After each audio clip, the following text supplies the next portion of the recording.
sebuah nyanyian lama, tetapi syairnya sangat indah. Bapa surgawi, ajarku mengenal betapa dalamnya kasih.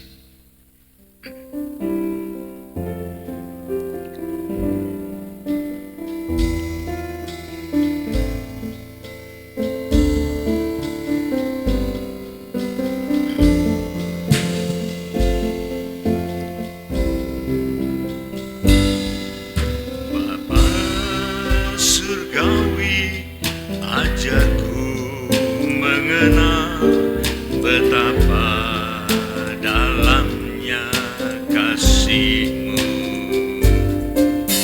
Bapa surgawi, buatku mengerti betapa kasih-Mu padaku. Baik, Bapa surgawi, ajarku mengenal betapa dalamnya kasih-Mu. Bapa surgawi, buatku mengerti betapa kasih-Mu padaku. Refrain. Semua yang terjadi di dalam hidupku, ajarku menyadari Kau selalu sertaku. Beri hatiku selalu bersyukur padamu, karena rencana-Mu indah bagiku. Baik, Bapa surgawi, ajarku mengenal betapa dalamnya kasih-Mu. Bapa surgawi, buatku mengerti betapa kasih-Mu padaku. Semua yang terjadi di dalam hidupku, ajarku menyadari Kau selalu sertaku. Beri hatiku selalu bersyukur padamu, karena rencana-Mu indah bagiku. Semua yang terjadi di dalam hidupku, ajarku menyadari Kau selalu sertaku. Beri hatiku selalu bersyukur padamu, karena rencana-Mu indah bagiku. Kita berdoa. Tuhan, kami mohon tuntunan dari Roh-Mu yang kudus, supaya pengenalan kami kepadamu semakin nyata, semakin kuat, dan mengenal dalamnya kasih-Mu, dan kami mengerti akan isi dari kasih Allah itu kepada kami semua. Dan kami bersyukur Tuhan untuk semua yang terjadi di dalam hidup ini, oleh karena Engkau tetap menyertai kami dan mengajar serta menyadarkan kami bahwa Engkau senantiasa menyertai kami. Untuk itu kami bersyukur Tuhan, dan kami meyakini bahwa segala rencana-Mu adalah baik bagi kehidupan kami. Dalam nama Tuhan Yesus Kristus, kami sudah berdoa. Amin, amin. Kita nyanyikan nyanyian yang kedua. Apa tadi? Iya, betapa oh Tuhan, firman-Mu agung.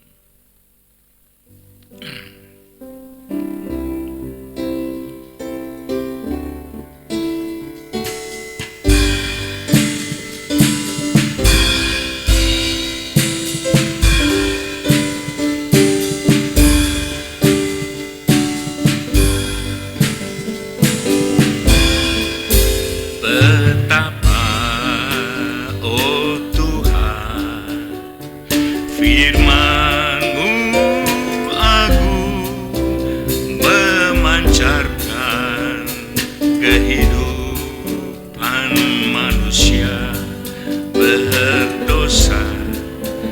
Ku sadar, ku tobat akan hidupku yang telah jauh dari sisi-Mu. Refrain. Tuhan, ku ucapkan syukur karena firman-Mu agung. Ku kembali pada jalan keselamatan, terlepas dari beban dosa. Tuhan,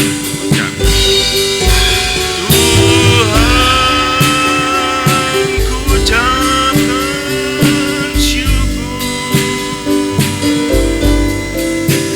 karena firman-Mu agung. Ku kembali pada jalan keselamatan, terlepas dari beban dosa. Refrain. Tuhan, ku ucapkan syukur karena firman-Mu agung. Ku kembali pada jalan keselamatan, terlepas dari beban dosa. Betapa, oh Tuhan, betapa, oh Tuhan, firman-Mu agung, memancarkan kehidupan manusia berdosa. Ku sadar, ku tobat akan hidupku yang telah jauh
Apabila kita menghargai firman Tuhan, dan firman itu ada di dalam kehidupan kita, maka ia akan memancarkan sesuatu yang indah dari kehidupan kita. Kita yang tadinya begitu buruk keadaannya, tetapi manusia lama kita akan digantikan, akan diubahkan dengan kuasa firman. Dan dia memberikan pertolongan lewat Roh-Nya yang kudus. Dan kita akan bersyukur kepada Tuhan dan akan kembali kepada habitat kemuliaan kita sebagaimana yang Tuhan kehendaki. Sungguh luar biasa, saudara ya. Nyanyian terakhir kita nyanyikan, nyanyian apa itu? Oh ya.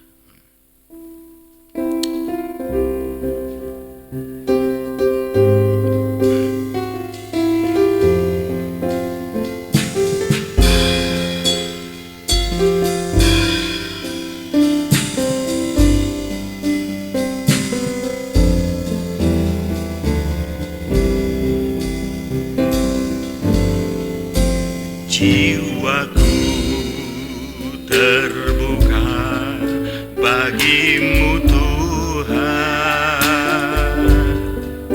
selidiki, nyatakan segala perkara, singkapkan semua yang terselubung, supaya ku layak di hadapanmu Tuhan. Jiwaku terbuka bagimu Tuhan, selidiki, nyatakan segala perkara, singkapkan semua yang terselubung, supaya ku layak di hadapanmu Tuhan. Jiwaku terbuka bagimu Tuhan, selidiki, nyatakan segala perkara,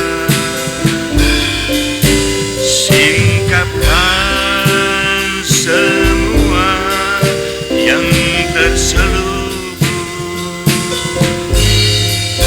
supaya ku layak di hadapanmu Tuhan.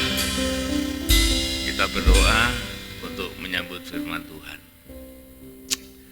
Sekali lagi Tuhan, kami datang kepadamu dalam doa kami, sesuai dengan apa yang kami ucapkan pada nyanyian-nyanyian yang baru diperdengarkan, bahwa hati kami terbuka di hadapan Engkau, dan kami mempersiapkan Engkau menyelidik setiap hati kami.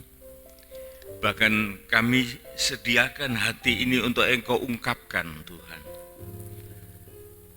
Biarlah bebas firman-Mu bekerja di dalam hidup kami, dan Roh Kudus-Mu sedemikian leluasa menjelajah hati kami. Tuhan, terima kasih. Saatnya kami akan duduk diam untuk mendengar firman Tuhan, dan kiranya apa yang kami dengar, kami boleh memetik dan memperoleh berkat dari firman Tuhan. Dalam nama Tuhan Yesus Kristus, kami sudah berdoa. Amin. Amin. Sekali lagi selamat sore, shalom. Masih segar saudara ya, jadi kita secara perlahan ya, jadi nggak usah tergesa-gesa oleh karena ini merupakan PA. Jadi kita dalam PA itu harus memamah biak. Jadi bukan sesuatu yang kita dengar kemudian minggunya lagi kita sudah lompat jauh gitu. Itu kita kurang bisa menerima pengertian-pengertian yang tersembunyi. Firman Tuhan itu sebetulnya saudaraku tidak ada habisnya.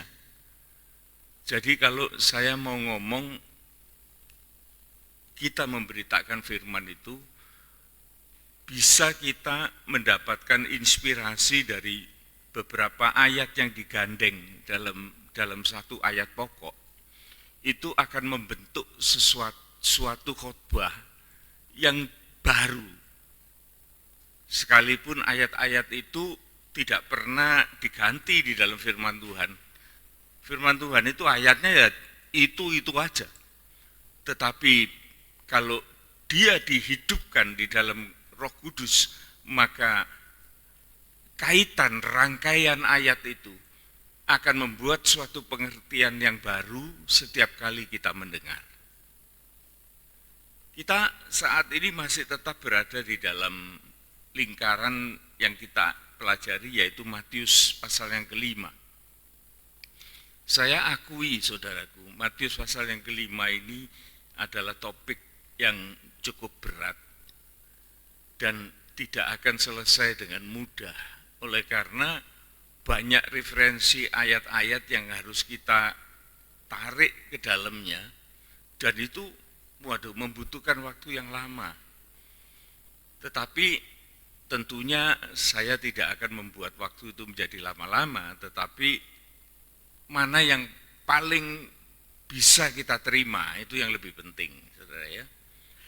Karena kalau kita baca Matius pasal yang ke-5, kita kembali membaca di dalam ayat yang ke-17, ya, itu perikopnya itu Yesus dan hukum Taurat. Jadi ini peralihan antara zaman Taurat kepada Injil, kepada zaman Yesus. Nah, di sini ada suatu perubahan-perubahan yang radikal, sehingga orang-orang banyak tidak bisa memahami sikap Yesus terhadap hukum Taurat. Sebetulnya saudaraku, hukum Taurat itu mau tidak mau merupakan suatu kebenaran bahwa hukum Taurat itu adalah firman Tuhan. Setuju enggak? Setuju. Kemudian hukum Taurat itu ada masanya. Setuju. Nanti kita kupas, saudara. Kalau kita sepintas selalu memang mengatakan begitu. Bahkan ayat firman Tuhan itu mengatakan Taurat itu berlaku sejak zaman hanya berlaku sejak setelah zaman. Nah ini saudara ya. Jadi Alkitab sendiri mengatakan itu. Jadi hukum Taurat itu berlaku sampai dengan Yohanes Pembaptis. Pernah baca itu ya? Pernah baca. Jadi kalau orang sepintas selalu mikir, loh iya, kalau gitu sudah selesai ya Taurat itu. Apalagi ada ayat yang mengatakan bahwa hukum Taurat itu dibatalkan. Loh, janji Tuhan dibatalkan. Kan kontroversi, saudara, kontradiksi. Kalau kita tidak hati-hati baca itu, waduh bisa berantakan, saudara. Tetapi ada ayat lain lagi yang ngomong itu sama.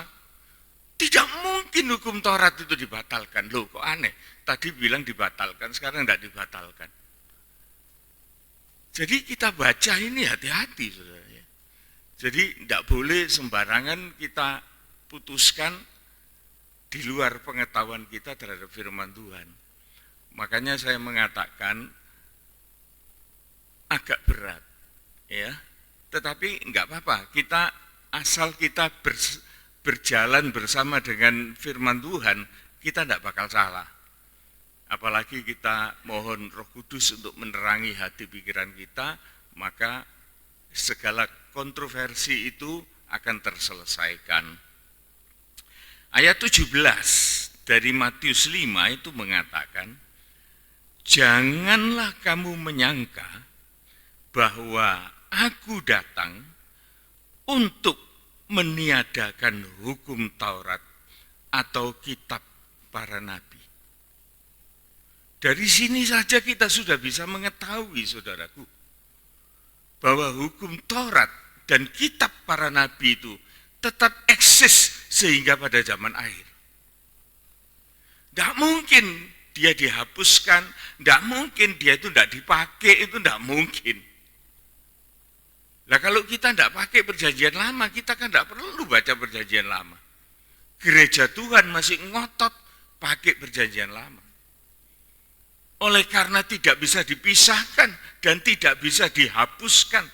Oleh karena kita belajar perjanjian baru, kita tidak akan bisa mengerti kalau tidak ada perjanjian lama. Kalau kita baca perjanjian lama tanpa mengerti perjanjian baru, kita juga tidak akan mengerti apa rencana Tuhan. Jadi yang namanya firman Tuhan ini, saudara, mbok ya sampai kapanpun tetap eksis dan tetap ada. Tidak bisa dihapuskan oleh siapapun.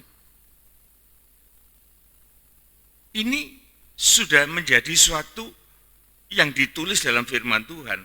Sedangkan Yesus sendiri datang bukan untuk meniadakan, bukan untuk merombak, bukan untuk merusak, bukan untuk mengubah. Jadi hukum Taurat itu kekal dan kitab para nabi itu juga tetap eksis sampai kapan?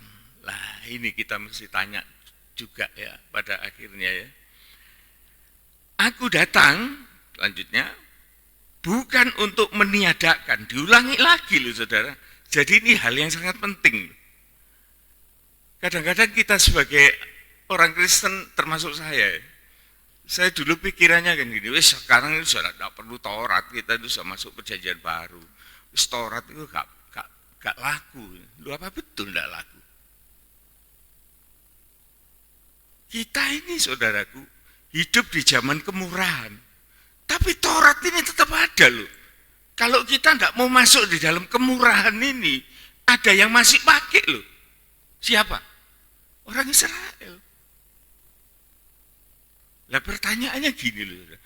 Apa orang Israel itu yang betul-betul cinta Tuhan dan dia menjalankan Taurat, apakah dia itu tidak selamat?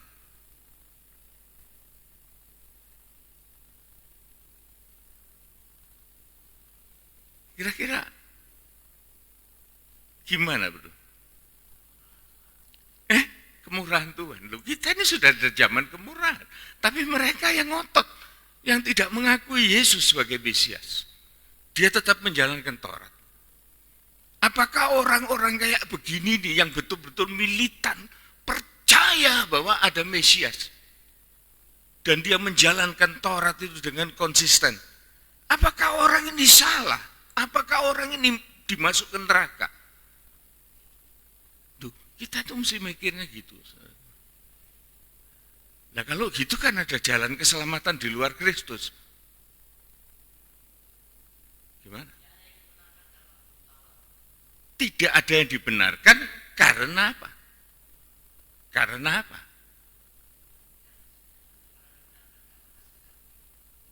Karena tidak sanggup, saudara. Karena tidak sanggup mengikuti. Tetapi mereka ini ngotot, saudaraku. Jadi masih ada orang-orang, terutama orang-orang Israel, dia masih menolak Yesus itu sebagai Mesias. Oleh karena apa? Pikiran dari para ahli Taurat itu, orang Farisi itu ialah, Mesias itu akan datang sebagai seorang raja yang berkuasa, yang dia itu akan membebaskan orang Israel itu dari penjajah. Padahal yang datang itu ternyata anaknya tukang kayu, mati disalib. Nah ini kan sangat membingungkan. Tetapi sebetulnya kita tidak perlu bingung, karena apa? Karena kita ini memang orang-orang kafir ini, orang-orang di luar Yahudi. Ya inilah keuntungannya kita, saudaraku. Orang Yahudi itu tetap terpelihara, saudaraku. Itu miliknya Tuhan. Kita nggak usah utek-utek dia itu masuk surga apa enggak. Itu bukan urusan kita. Tapi kita berpikiran baik sajalah. Kalau mereka itu kayak gitu loh, Rasul Paulus itu sampai mengakui, aku ini sampai kalau boleh aku itu keluar dari Kristus untuk bergabung dengan bangsaku. Karena aku tahu mereka adalah Israel milik Tuhan, yang diberi kemuliaan, yang diberi firman, yang diberi pengajaran dan lain sebagainya. Tetapi mereka itu mendirikan kebenaran, bukan kebenaran yang kita terima, tapi kebenaran mereka itu sendiri. Nah ini kan sulit, saudara ya. Jadi kita untuk menembusi itu, ya kita hanya berpikiran baik aja, bahwa Tuhan itu tetap memperhatikan umatnya. Oleh karena apa? Oleh karena janji kepada Abraham, Ishak dan Yakub itu tidak akan dihapus. Sampai kapanpun Israel itu adalah miliknya Tuhan. Tapi kita sekarang, khususnya bagi orang-orang kafir ini, kita ini yang tadinya tidak mengenal Kristus, kita ini memperoleh kemurahan sehingga kita bisa mengenal rencana Allah di luar dari pengetahuan orang-orang Israel ini. Nah, ini kan kita mengikut apa yang dikatakan oleh Tuhan Yesus. Dia mengatakan jangan punya persangkaan bahwa kedatanganku ini untuk menghapus atau merusak atau merubah Taurat. Karena itu tetap eksis. Dan kitab para nabi itu tetap eksis. Aku datang bukan untuk meniadakannya, tetapi melainkan untuk menggenapi. Lah, kata-kata menggenapi ini menggenapi yang kayak apa itu, saudara? Menggenapi yang kayak apa? Ya. Jadi Yesus itu menggenapi, itu artinya dia berperan serta untuk masuk di dalam rencana itu. Dan dia masuk itu memang rencana itu sepenuhnya datang dari Allah. Oleh karena tidak ada yang bisa masuk di situ selain dari Allah itu sendiri. Kita baca di dalam Yohanes 19. Apa yang dimaksud dengan menggenapi itu? Ini kita menceritakan pada waktu Yesus berada di atas kayu salib. Yohanes 19 ayat 28 mengatakan, sesudah itu karena Yesus tahu bahwa segala sesuatu telah selesai, telah digenapi, berkatalah ia, supaya apa? Supaya genaplah apa yang ada ditulis di dalam kitab suci. Jadi menyatakan nubuat kitab suci itu dilakukan oleh Yesus dengan satu perkataan, aku haus. Itu sudah dinubuatkan. Akan mendengar perkataan Yesus di atas kayu salib. Untuk menggenapkan yang tertulis dalam kitab suci. Ayat 29, di situ ada suatu bekas penuh anggur asam, maka mereka mencucuk bunga karang atau spons yang telah dicelupkan dalam anggur asam itu pada sebatang hisop atau galah, lalu mengunjukkannya ke mulut Yesus. Sesudah Yesus meminum anggur asam itu, berkatalah ia, sudah genap atau sudah selesai. Lalu ia menundukkan kepalanya dan menyerahkan nyawanya. Mungkin kita ada pertanyaan ya, pertanyaan-pertanyaan kecil di dalam hal ini. Pertama tadi Tuhan Yesus mengatakan aku haus. Itu memang tertulis di dalam kitab para nabi. Bahwa nanti ada orang yang tersalib itu dia akan menyatakan haus, dahaga. Dan ada orang yang memberikan minum anggur asam, itu pun ada. Nah ini kita perlu teliti saudaraku. Kalau kita bongkar hari ini bisa berjam-jam itu. Tetapi itu semua ada. Nanti bisa dibongkar oleh rekan-rekan hamba Tuhan. Ya. Tetapi mungkin kita juga tanya, apa itu anggur asam? Kira-kira apa bro anggur asam?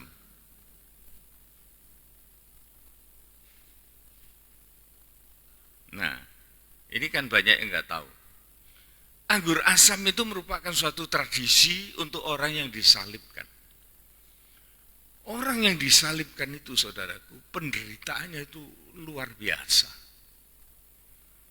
Sehingga untuk mengurangi penderitaannya itu, biasanya mereka itu diberi ramuan anggur yang diolah sedemikian rupa, sehingga itu merupakan minuman anestesi,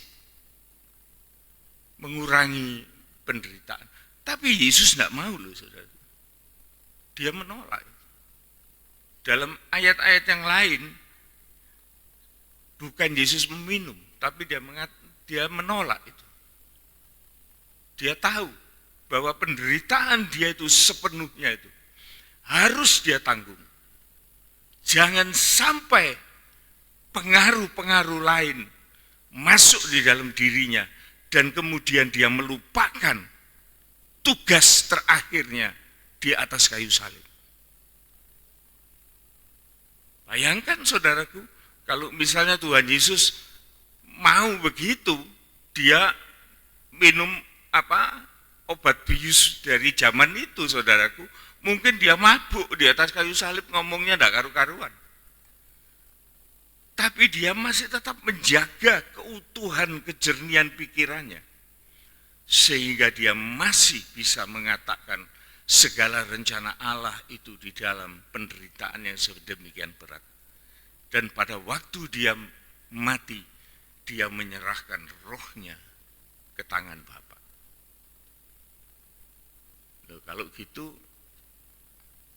rohnya Tuhan Yesus itu berapa? Ada roh Bapa, karena pada waktu mau mati Yesus mengatakan Eli Eli lama sabachthani. Allah meninggalkan dia. Kenapa harus ditinggalkan? Ini kan suatu pertanyaan yang harus kita cerna, saudara. Jadi memang Allah meninggalkan Yesus karena Allah itu tidak bisa mati. Yang mati itu manusia. Yesus itu manusia. Tetapi dia manusia pilihan. Yang dia dilahirkan oleh karena Roh Kudus. Dan dia menjadi pilihan Tuhan untuk menyelesaikan segala dosa kita. Saya punya pikiran gini. Sementara Allah itu masih ada di dalam dirinya. Loh ini tidak salah loh saudaraku, karena Tuhan Yesus pernah bilang, aku di dalam Bapa, Bapa di dalam aku. Berarti tidak pernah terpisah. Tapi begitu di dalam penderitaannya, Allah meninggalkan, dia manusia murni, dia harus menerima segala tanggung jawab itu. Luar biasa. Itu pun dia tidak mau menerima pengurangan penderitaan sehingga dia mabuk, tetapi dia tetap konsisten di dalam penderitaan itu. Dan dia setelah berseru itu dengan kuat, dan kemudian dia wafat. Jadi kita bisa melihat, saudara, lelakon Tuhan Yesus itu pada waktu dia disalib. Kalau dia mengatakan, aku akan menyelesaikan, aku akan menggenapkan, maka sesungguhnya segala apa yang dikatakan oleh Yesus itu sudah terjadi di atas kayu salib. Tidak bisa dibantah. Mau ngomong apa kita? Memang ceritanya begitu dan kebenarannya begitu. Dan kematian Yesus ini di bawah banyak saksi. Bahkan juga kebangkitannya. Makin banyak saksinya. Sampai pada kenaikannya. Makin banyak. Dan sekarang kita ini menantikan hari kedatangannya. Jadi saudaraku, Injil ini menceritakan bagaimana kehadiran Yesus Kristus itu untuk menyelesaikan rencana Tuhan, rencana Allah. Hidup di dalam zaman kemurahan bagi kita sekalian. Ya. Kita lanjut, kita tidak berlama-lama di situ. Kita sekarang akan melihat di dalam Ibrani pasal yang ke-10 ayat yang ke-1. Dan di sini kita akan melihat rencana Allah itu atas pengorbanan Kristus. Pasal 10 Ibrani ayat 1 dikatakan demikian. Di dalam hukum Taurat hanya terdapat bayangan saja dari keselamatan yang akan datang dan sudah datang. Dan bukan hakikat dari keselamatan itu sendiri. Jadi Taurat itu bukan hakikat dari keselamatan itu sendiri. Jadi kalau tadi dikatakan tidak menyelamatkan, ya bisa kita mengerti karena bukan hakikat dari keselamatan itu. Merupakan bayangan. Ya. Tetapi yang penting di sini, saudaraku, karena itu dengan korban yang sama, karena itu dengan korban yang sama, yang setiap tahun terus-menerus dipersembahkan, hukum Taurat itu tidak mungkin menyempurnakan mereka yang datang mengambil bagian di dalamnya. Oleh karena hukum Taurat itu bayangan korban itu dari sapi, lembu, domba, dan lain-lain sebagainya, itu tidak mungkin untuk menyempurnakan. Jadi saudaraku, kalau kita tidak mengerti hukum Taurat, kita tidak pernah baca perjanjian lama, kita nggak tahu perjanjian baru berjudul Yesus disalibkan. Loh, kenapa? Asal mulanya ini gimana kok bisa jadi kayak gini? Nah, kalau kita mengerti, kita tarik lagi ke perjanjian lama di hukum Taurat, maka kita ketemu ini ada gandengannya ini. Itu. Jadi tidak lepas-lepas sendiri. Jadi kalau aku percaya Tuhan bahwa Engkau disalibkan buat aku. Lu dasarmu percaya iki tekondi, kan gitu. Tapi kalau kita mengerti Taurat, lah iya apa dasare? Nek zaman biyen iki persembahane nganggo sapi, nganggo darah lembu, darah domba, darah sebagainya. Tapi untuk zaman kemurahan yang terakhir, Allah melakukan suatu penebusan tuntas dengan darah anaknya sendiri, Yesus Kristus. Nah, kan mantep saudara, iman kita kalau begini. Jadi enggak tinggal cuma bayangan, berjudul, enggak ngerti asal muasalnya. Tapi dengan begini, firman Tuhan menjelaskan bahwa hukum Taurat itu bukan hakikat dari keselamatan itu sendiri.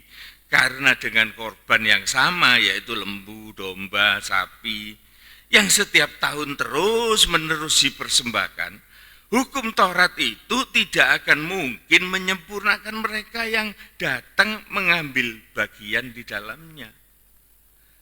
Ayat yang 4. Sebab tidak mungkin darah lembu jantan atau darah domba jantan itu menghapuskan dosa. Ayat yang kelima lebih jelas mengatakan, karena itu ketika ia masuk ke dunia, ketika ia lahir ke dunia, yang baru kita peringati 25 Desember. Ia berkata, korban dan persembahan secara Taurat tidak lagi engkau kehendaki. Ini dinubuatkan. Jadi Yesus itu hadir ke dalam dunia, maka korban-korban persembahan seperti hukum Taurat itu Tuhan tidak menghendaki. Tetapi engkau menyediakan tubuh bagiku. Nah, tubuh ini kan menyatakan gambaran dari hewan-hewan yang dikorbankan. Yang sifatnya itu hanya seremonial.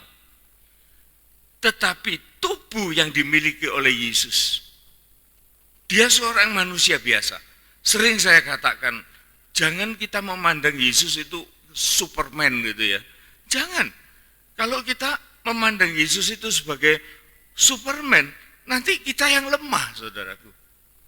Kita nanti mikir lah, ya kuno Superman, lagi ini apa? Kan gitu. Jadi kalau kita melihat Yesus itu, dia itu sama, disamakan dengan kita. Bahkan darah dan daging Yesus itu sama. Bedanya, Yesus itu lahir bukan karena manusia, tetapi ia lahir dari naungan Roh Kudus atas kesucian seorang perawan Maria, dan dia lahir tanpa dosa. Bahasa Arabnya itu maksum. Jadi dia lahir tanpa dosa. Hanya itu bedanya. Tapi apakah dia bisa berdosa? Ini satu pertanyaan.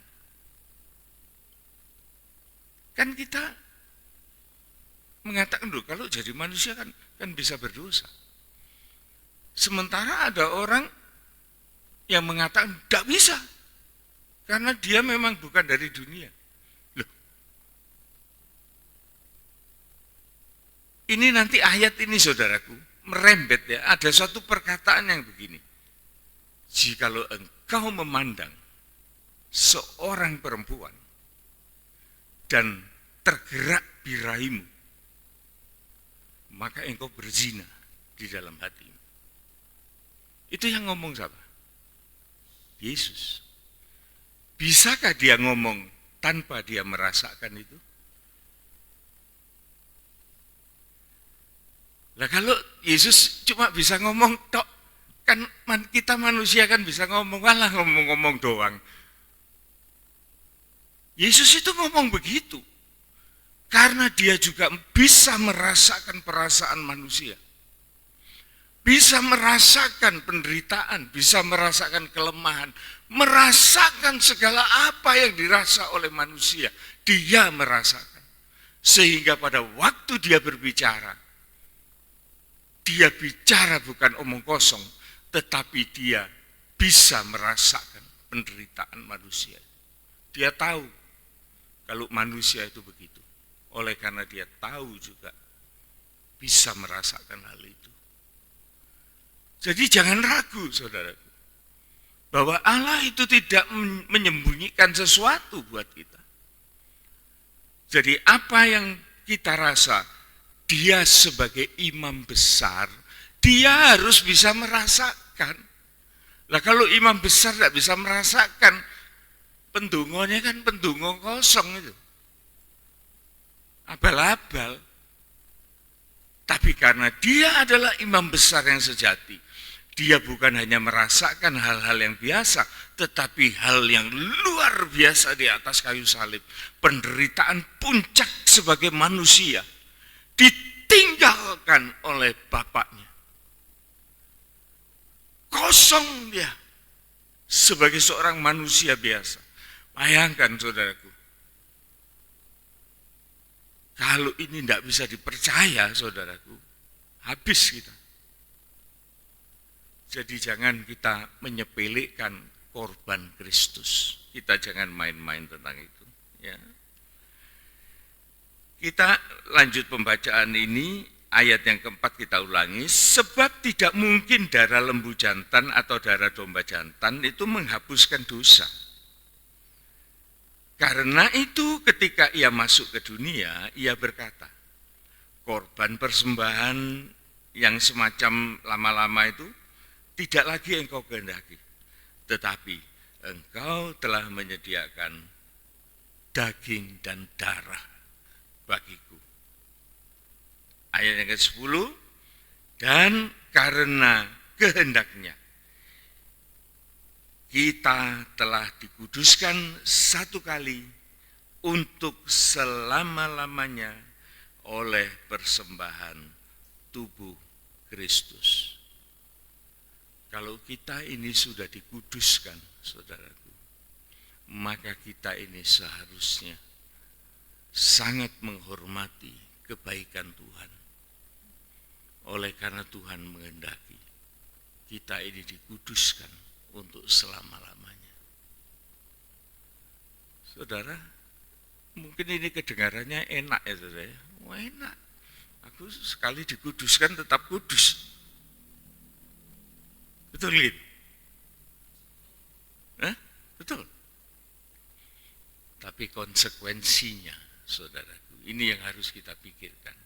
Jikalau kita ini anak, maka kita ini akan dihajar oleh Tuhan. Jadi jangan main-main, saudaraku. Kalau kita itu sudah datang bertobat dan sudah mengecap kemurahan Allah, kemudian kita berbalik menyangkal Dia, maka tidak mungkin kita akan memperbaiki keadaan kita. Oleh karena kita menyalibkan Dia 2 kali untuk kita. Cukup 1 kali. Tetapi kalau kita mengerti hal ini dan kita menghargai, kita manusia bisa saja, saudaraku, terperosok di dalam masalah-masalah yang berbau dosa. Tetapi Allah itu mau menguduskan kita, dan dengan cara apapun Dia akan melakukan hal itu. Nah ini yang harus kita ingat, saudara. Jangan kita mikir bahwa kita ini sebagai orang Kristen kemudian jibar-jibur di dalam dosa dan kemudian enggak apa-apa, Tuhan itu baik. Oh iya. Tapi kalau sudah pada klimaksnya Tuhan tahu kapan Dia harus bertindak, maka mau tidak mau Dia akan mengembalikan anaknya itu kepada jalan yang benar. Kalau saudara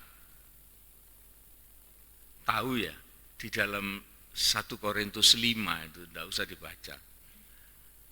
Di sana itu ada cerita, saudaraku, di dalam suatu kalangan orang Kristen, mungkin di Korintus ya, di Korintus itu ada salah seorang jemaat yang dia itu berbuat dosa. Dan dosanya itu luar biasa. Dosanya itu luar biasa. Dan dosa itu, saudaraku, tidak terdapat dalam diri orang kafir. Tidak terdapat dalam diri orang kafir. Tidak apa-apa, kita baca aja supaya ini juga menjadi suatu patokan bagi kita ya. 1 Korintus 5, ya 1 Korintus 5. Ini sebagai contoh saja, seperti apa yang saya tadi katakan, bahwa kalau kita ini menjadi milik Allah, maka kita ini akan dikuduskan untuk selamanya, tetapi kita ingat ada konsekuensi yang harus kita jalani apabila kita melecehkan kasih karunia. Ya. Ayat 1. Memang orang mendengar bahwa ada percabulan di antara kamu, dan percabulan yang sedemikian rupa, seperti yang tidak terdapat sekalipun di antara bangsa-bangsa yang tidak mengenal Allah. Yaitu bahwa ada orang yang hidup dengan istri ayahnya. Loh. Jadi di dalam gereja Tuhan loh ini. umat yang disayang oleh Tuhan, yang dikuduskan oleh Tuhan, bisa terperosok sampai sejauh itu. Ada seorang yang hidup sumbang dengan ibu tirinya. Itu kan pelanggaran hak yang luar biasa itu. Melanggar kekudusan, melanggar kesopan santunan dan lain sebagainya. Ayat 2. Sekalipun demikian, kamu sombong. Tidakkah lebih patut kamu berduka cita dan menjauhkan orang yang melakukan hal itu dari tengah-tengah kamu? Ini Rasul Paulus. Ayat 3. Sebab aku sekalipun secara lahiriah aku tidak hadir di tempatmu, tetapi secara rohani aku hadir. Sama seperti aku hadir. Telah menjatuhkan hukuman atas dia yang telah melakukan hal yang semacam itu. Jadi Rasul Paulus ini seorang hamba Tuhan yang dia merasa bertanggung jawab untuk jemaat ini. Dia harus terpanggil untuk menyelesaikan. Tetapi dia tidak berada di tempat itu. Tetapi dia mendengar. Dan secara roh dia bisa merasakan keadaan jemaat itu. Maka dia mengatakan, sekalipun aku tidak hadir, tapi rohku hadir di situ. Dan kemudian ayat yang keempat mengatakan, bila mana kita berkumpul di dalam roh. Nah ini saudara, bisa berkumpul secara manusiawi, bisa berkumpul di dalam roh. Kalau kita doa penyembahan, kebaktian doa, itu bisa kita kumpul bersama, tetapi kita berlatih untuk satu roh kita menyembah Tuhan. Itu pelatihan, saudara. Sehingga dimanapun kita berada, kita tetap bersatu di dalam roh. Kita bisa tahu kok, saudara. Itu bisa dilatih. Jadi perasaan kita menjadi peka terhadap sesama. Ya. Jadi kita empati, bukan simpati lagi, tapi empati. Empati itu kita masuk di dalam kehidupan orang itu. Jadi kalau orang itu ada kesusahan, kita itu masuk di dalam kesusahan itu juga. Kita mikirkan juga. Tapi kalau kita di dalam keadaan bahagia, kita pun bisa menarik mereka untuk saling menikmati kebahagiaan. Itu namanya di dalam kesatuan roh. Bila mana kita berkumpul di dalam roh, kamu jemaat bersama-sama dengan aku, dengan kuasa Yesus Tuhan kita, orang itu harus kita serahkan dalam nama Tuhan Yesus kepada iblis, ya. Sehingga binasa tubuhnya, tetapi rohnya diselamatkan pada hari Tuhan. Ini sesuatu yang aneh, saudaraku, yang mungkin baru kita baca. Tetapi ada peristiwa semacam ini. Sebagai umat pilihan Tuhan, maka Tuhan itu akan menjamin kekudusan itu sampai pada akhirnya. Oh enggak, ini berbuat dosa. Oke, terima sanksinya. Nah ini saudaraku yang harus kita waspadai. Ya, kalau kita memang tetap mempertahankan keselamatan kita, kita jangan lari dari firman Tuhan. Sekalipun firman Tuhan itu menyatakan kesalahan kita, menegur kita, menasehati kita, menyatakan segala kekurangan kita, maka sebetulnya itu merupakan kasih sayang Tuhan yang menghampiri kehidupan kita. Ini kita hari ini mendapat satu contoh, ya, supaya kita mengerti tentang rencana Tuhan. Saya ulangi tadi dalam Ibrani 10 ayat 10 tadi, Dan karena kehendaknya ini kita telah dikuduskan satu kali untuk selama-lamanya oleh persembahan tubuh dari Kristus Yesus. Jadi kita tahu bahwa kalau Tuhan itu datang, dia tidak membubarkan atau merombak, merubah, menghilangkan Taurat dan kitab para nabi, tidak. Malah justru dia melengkapi, menggenapkan, melengkapi dengan apa yang kita dengar tadi.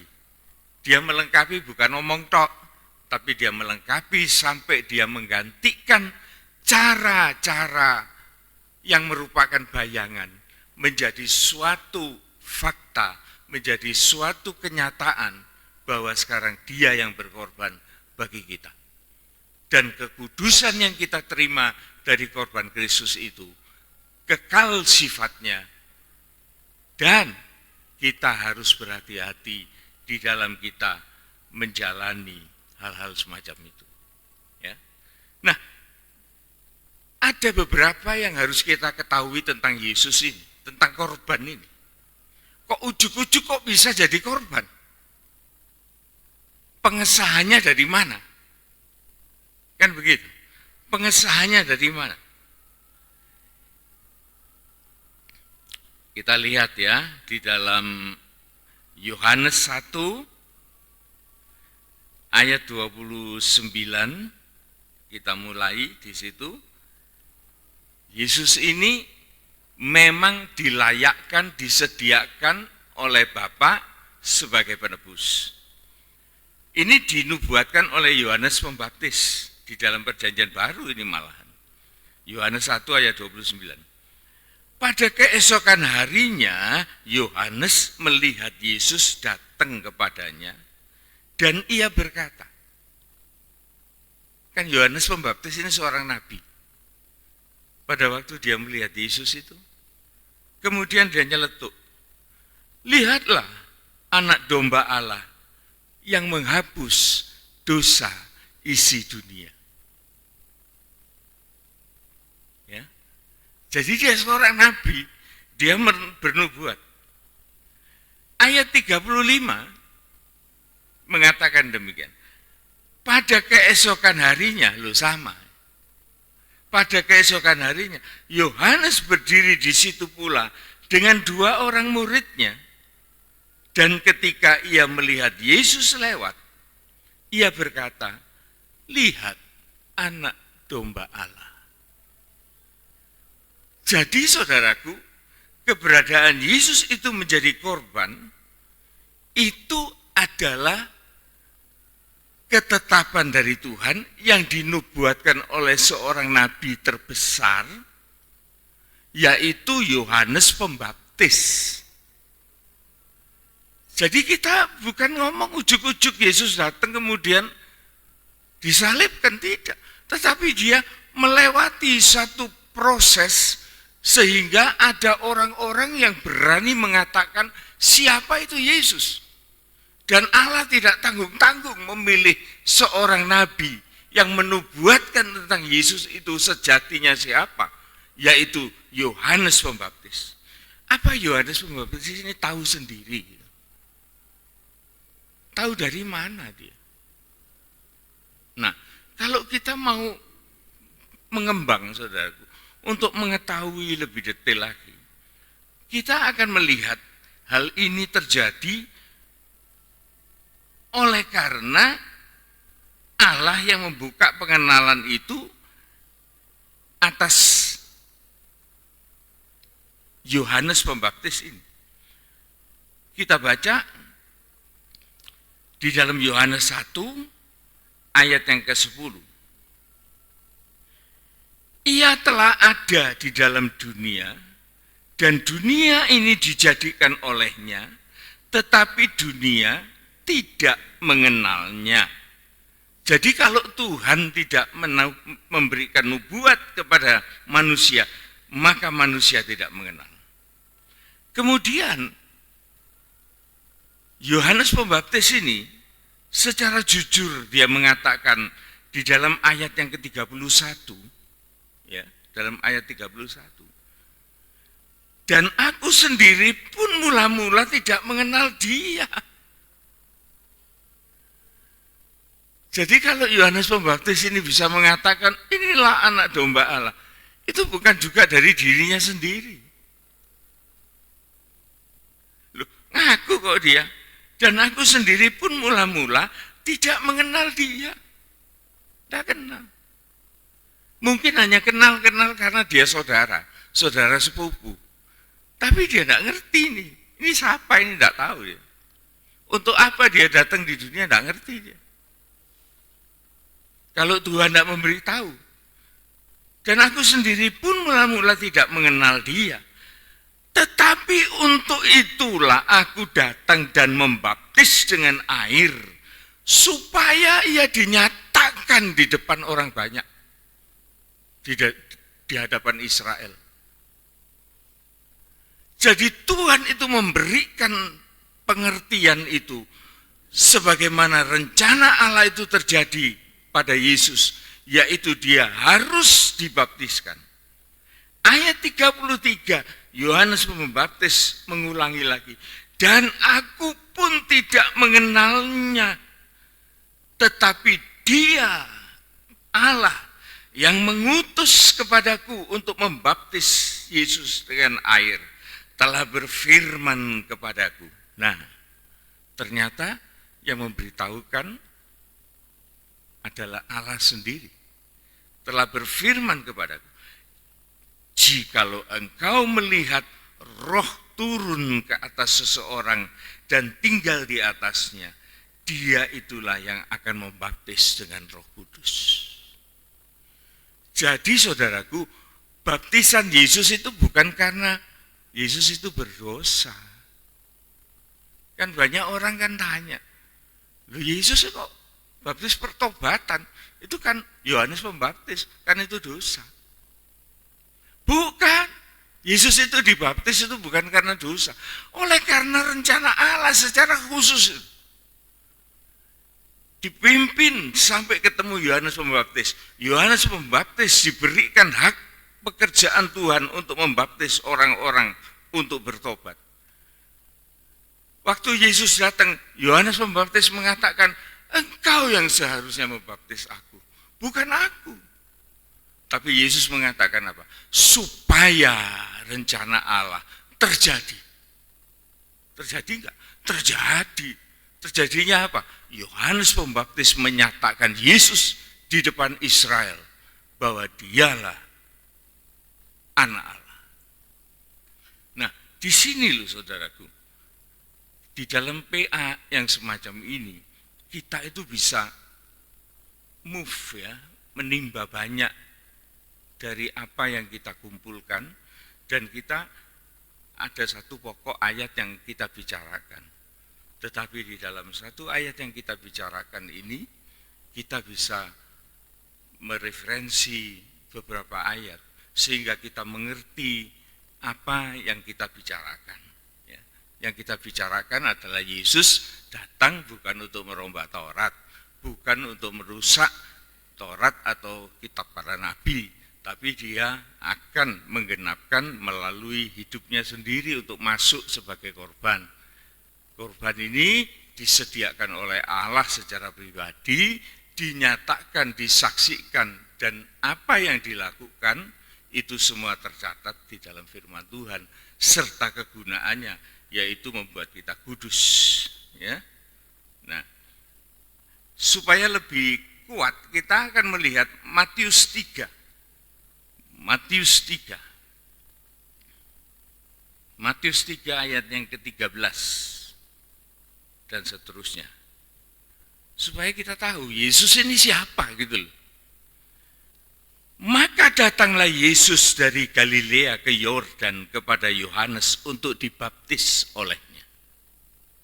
Tetapi Yohanes mencegah dia, katanya, akulah yang perlu dibaptis olehmu, dan engkau yang minta baptis datang kepadaku.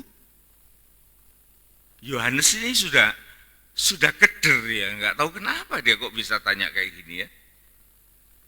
Lalu Yesus menjawab, katanya, biar hal itu terjadi, Karena demikianlah sepatutnya kita menggenapkan seluruh kehendak Allah. Jadi Yesus itu bukan dibaptis karena dosa, tetapi karena rencana Allah, kehendak Allah untuk menyatakan dia di tengah-tengah Israel. Dan Yohanes pun menurutinya. Sesudah dibaptis, Yesus segera keluar dari air. Dan pada waktu itu juga langit itu terbuka. Dan ia melihat Roh Allah seperti burung merpati turun ke atasnya. Lalu terdengarlah suara dari surga mengatakan, inilah anakku yang kukasihi, kepadanya lah aku berkenan. Lah Yohanes kan temenggengan melihat itu, saudara. Makanya dia berulang-ulang mengatakan, tadinya aku tidak kenal. Tapi pengenalan Yohanes sedemikian kuatnya. Dengan tangannya sendiri dia membaptis Yesus. Pada waktu muncul, loh, 3 pribadi Allah Tritunggal itu ada di hadapannya. Yesus sebagai firman yang menjadi manusia. Roh Kudus datang di atas hinggap pada Yesus. Dan suara Allah Bapa menyerukan bahwa inilah anakku yang kukasihi dan kepadanya aku berkenan. 3 pribadi muncul bersamaan di depan Yohanes Pembaptis. Hebat ya saudara. Dan kita biasanya menikmati ya begitu saja. Tapi saat ini kita bisa melihat bahwa kesaksian dari Yohanes Pembaptis itu kayak gitu. Tadi kan ayat sebelumnya mengatakan ada roh, maka dialah anak Allah. Dan ini dinyatakan ketiga-tiganya, bukan merpatinya saja.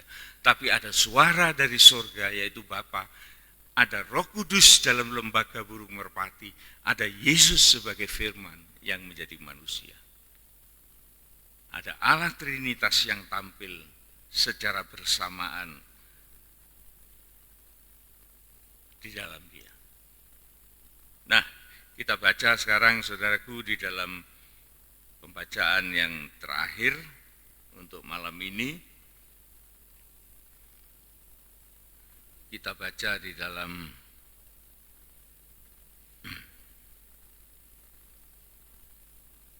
bentar ya. Ya, saya kira sudah cukup. Jadi di situ saudaraku kita bisa melihat bahwa rencana Allah itu sedemikian kepada manusia dalam zaman kemurahan ini. Kita kembali ke Matius 5, saudaraku. Kita akan menutup ayat 17 ini dengan ayat yang ke-18. Matius 5, 18. Karena aku berkata kepadamu, ini yang perlu kita perhatikan, saudara ya. Saya baca ayat ini bukan berkali-kali, tapi sudah puluhan kali, mungkin ratusan ya. Karena saya ingin mengambil apa sih, maunya ini apa? Karena aku berkata kepadamu, sesungguhnya selama belum lenyap langit dan bumi ini, satu iota atau satu titik pun tidak akan ditiadakan dari hukum Taurat sebelum semuanya itu terjadi. Ayat ini saudaraku memberikan kepastian bahwa Taurat dan kitab para nabi itu sampai hari ini tetap eksis. Bahkan firman Tuhan menjamin sebelum lenyap langit dan bumi ini, Taurat dan kitab para nabi itu tidak bisa diganggu. Nah kita kan seringkali kan teledor dalam hal ini. Kita selalu ngomong, Taurat, gak percaya. Sekarang sudah diganti semua halal. dalam Tuhan Yesus pokoknya sembahyang halal. Oh enggak, saudaraku, enggak. Bukan begitu caranya. Tetapi kita tetap menghormati firman Tuhan itu. Sekalipun itu di dalam bentuk Taurat. Sekalipun kita sudah tidak mengikuti tata cara liturginya, tetapi kita mengikuti arti-arti rohani yang ditulis di dalam perjanjian lama itu. Oleh karena di dalamnya itu ada harta-harta yang luar biasa yang masih bisa kita manfaatkan untuk masuk di dalam zaman kemuliaan, zaman kemurahan.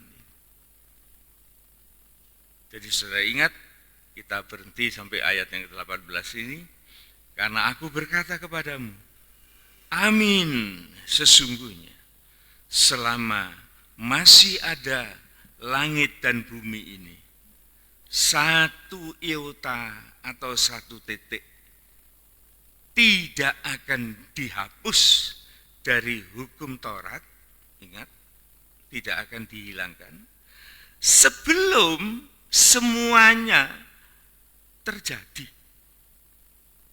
Sekarang saya mau tanya, apakah perjanjian lama itu semuanya sudah terjadi?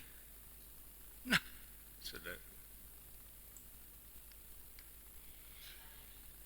sudah ada yang terjadi, akan terjadi, dan masih akan terjadi. Jadi saudaraku, hukum Taurat dan kitab para nabi itu sampai sekarang itu harus kita hormati itu. Kalau kita tidak percaya kitab para nabi, kita tidak usah baca Yesaya, tidak usah baca Yeremia, kita hantem aja semua perjanjian baru. Ngapain kita ke sana? Tetapi nubuat para nabi itu saudaraku masih bergulir sampai zaman sekarang, bahkan sampai pada akhir dunia ini. Maka selesai. Bisa saudara mengerti ya, jadi inti pembicaraan kita, konklusinya bahwa kita memang hidup di dalam zaman kemurahan. Kita tidak lagi dikurung oleh Taurat yang jangan begini, jangan begitu, jangan begono, begini, aduh, itu yang Tuhan Yesus tidak suka. Sebetulnya peraturan Taurat itu bagus, saudaraku. Kalau peraturan Taurat itu tidak bagus, kan Allah itu salah bikin Taurat. Sebetulnya Taurat itu tidak sesulit yang kita bayangkan. Yang bikin sulit itu siapa? Siapa bro yang bikin sulit? Ahli Taurat, orang-orang Farisi, itu yang bikin sulit. Sehingga Dekalogos 10 hukum Allah itu yang begitu sederhana, itu bisa menjadi peraturan 613 peraturan. Sehingga siapa itu ya, Nabi Yeremia atau Yesaya bilang, kurang ini, kurang itu, tambah ini, tambah itu. Harus begini, harus begitu. Itu yang Tuhan tidak suka. Yesus menyembuhkan orang di hari Sabat. Boleh enggak? Boleh. Tapi yang larang itu siapa? Orang Farisi, orang ahli Taurat. Ditambah-tambahi gitu loh. Sehingga hukum Taurat itu yang tadinya begitu bagus, begitu sederhana, menjadi ruwet. Yaitu Yesus datang mendobrak itu. Yesus menyembuhkan orang sakit hari Sabat, dimarahi. Yesus bilang, nek wedhusmu kecemplung got Sabat, kan mbok dupuk, kamu kan kerja. Jadi banyak pelanggaran-pelanggaran orang Yahudi itu. Tapi mereka menutupi keagungannya itu dengan banyak peraturan-peraturan. Jadi begini tidak boleh, begitu tidak boleh, harus begini, harus begitu. Sebetulnya itu tidak demikian. Sehingga firman Tuhan itu tidak untuk memberatkan manusia, tetapi justru untuk melepaskan manusia dari segala dosa.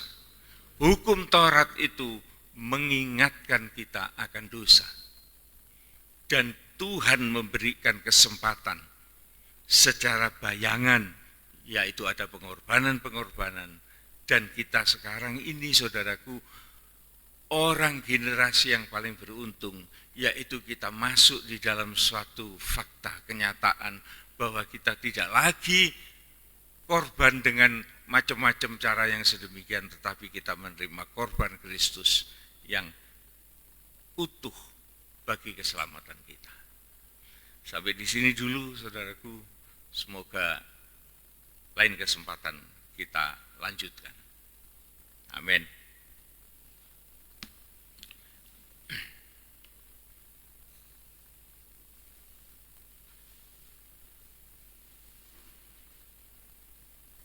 Kita akan nyanyikan, sudah ada tadi ya, apa ya?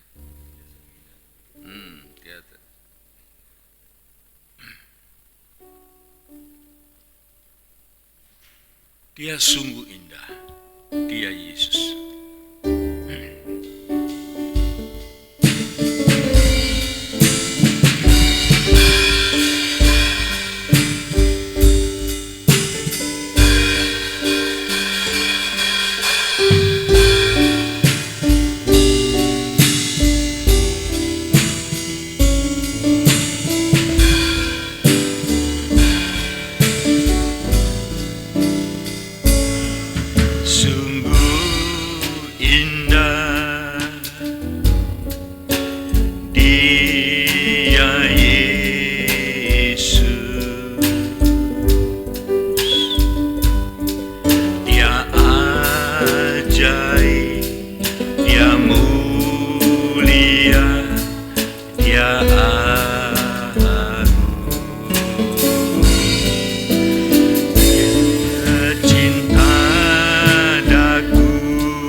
Nyawanya untuk selamatkan. Sambutlah Yesus, sambutlah Yesus, tinggikan Yesus, beri Dia hormat, pujian dan kuasa. Yeah.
kita berdoa. Tuhan, sungguh ajaib dan mulia, dan keagungan-Mu Tuhan telah Engkau nyatakan di dalam hidup ini melalui Kristus Yesus. Engkau menyatakan kasih-Mu dengan segala pengampunan yang Engkau berikan atas kami. Dengan cara Engkau mau berkorban bagi kami. Engkau yang sehakikat dengan Allah mau datang ke dalam bumi dengan membatasi diri sebagai seorang manusia biasa, bahkan seorang hamba yang melayani. Bahkan kematian-Mu sangat dinistakan. Tuhan, ini semua menjadi suatu pelajaran bagi kami bahwa kerendahan hati yang telah Engkau contohkan bagi kami. Untuk itu Tuhan, kami mau menyambut Engkau, mau meninggikan Engkau, mau menghormati Engkau dengan segala puji-pujian dan mengatakan bahwa Engkau adalah Raja di atas segala raja, dan Engkaulah yang termulia di atas segala yang mulia, dan tangan kami terangkat untuk memuja Engkau. Terima kasih Tuhan buat kesempatan yang telah kami lewati. Kami bersama dengan Engkau lewat pertemuan PA malam ini bersama dengan firman Tuhan. Sedikit atau banyak yang kami peroleh Tuhan, biarlah ini semua boleh menjadi berkembang, berbuah, bertumbuh di dalam iman kami sampai Engkau datang kembali. Terima kasih Tuhan atas penyucian yang telah Engkau lakukan, dan Engkau janjikan bahwa kesucian ini terpelihara di dalam rencana Tuhan. Terima kasih Bapa. Segala puji syukur hanya bagi Engkau.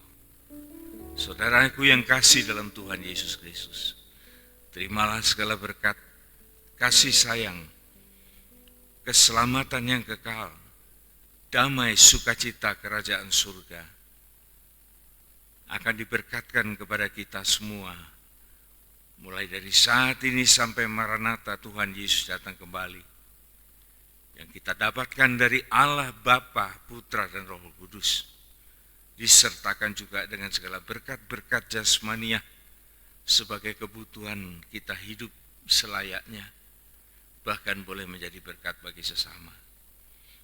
Di dalam nama Tuhan Yesus Kristus kami sudah berdoa. Amin, amin, amin. Ada pengumuman? Tidak ada. Selamat sore.